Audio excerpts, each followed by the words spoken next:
Herkese merhaba arkadaşlar, kanalımıza hoş geldiniz.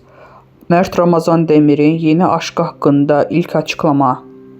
Son dönemde büyük bir çıkış yakalayan Mert Ramazan Demir, özellikle Yalı Çapkın dizisindeki canlandırdığı Ferit karakteriyle dikkatleri üzerine çekmişti.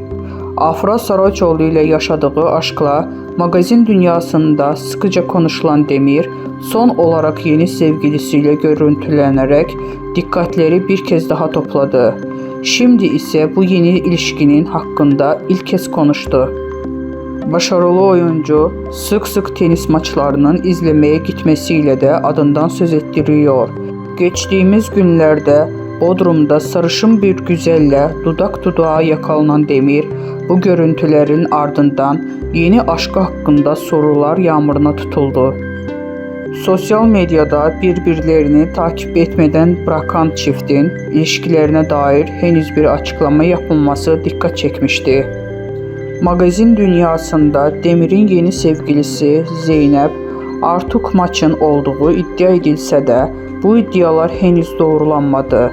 İddialar arasında Londra'da başlayan bir aşkın artık ciddi bir ilişkiye dönüştüğü yönünde konuşulmaya da devam ediyor.